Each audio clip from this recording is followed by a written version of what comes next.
I got my daughter a hotel room entirely for herself after her stepsisters made her sleep on the floor. So my daughter Hannah is 15, and I've been remarried to my wife Michelle for about 3 years now. Michelle has 2 daughters from her previous marriage, Katie, who's 17, and Megan, who's 16. We were planning this family vacation to Orlando for spring break, and I thought it would be a good bonding opportunity for all the girls. The hotel had these family suites with 2 bedrooms and a pull-out couch in the living area. I figured the 3 girls could share one room with 2 beds, and Michelle and I would take the other. Simple enough, right? Wrong.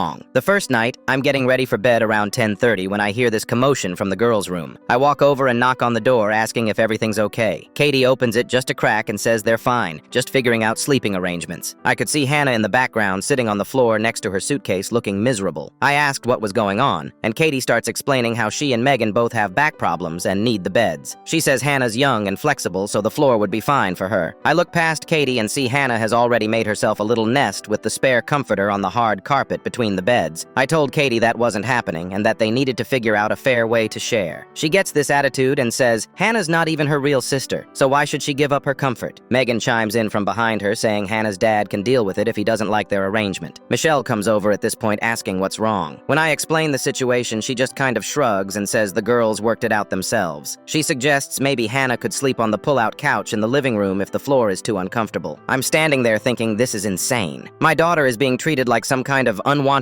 guest in what's supposed to be a family vacation. Hannah's just sitting there quietly, not wanting to cause drama, which honestly made me even angrier. I told everyone to hold on and went back to my room to grab my phone. I pulled up the hotel booking app and reserved Hannah her own room right there on the spot. Cost me an extra $250 for the 3 nights, but I didn't care. When I came back and announced Hannah was getting her own room, you should have seen the looks on Katie and Megan's faces. They suddenly started backtracking, saying they could make space, that they were just joking around. Michelle looked annoyed and said I was being dramatic and wasting money, but Hannah's face just lit up. She started packing her stuff immediately, practically bouncing with excitement. When we got to her room down the hall, she hugged me so tight and said it was like having her own apartment for the first time ever. The next morning at breakfast, Katie and Megan were giving Hannah the cold shoulder, making little comments about how she thinks she's too good to share a room now. Michelle kept making passive-aggressive remarks about the unnecessary expense and how I was creating division in the family. But Hannah was glowing. She told me she'd never slept so well, that she ordered room service for the first time, and had taken like 6 different selfies in her room to send to her friends back home. She said it felt like being treated like an actual person instead of an inconvenience. The rest of the vacation was honestly better with Hannah having her own space. She could retreat when the stepsisters got catty, and I could check on her without Michelle hovering around making excuses for her daughter's behavior. When we got home, Michelle was still mad about the money and said I was spoiling Hannah and teaching her she could get whatever she wanted by playing victim. I told her that making sure my daughter isn't sleeping on floors isn't spoiling her. It's basic parenting.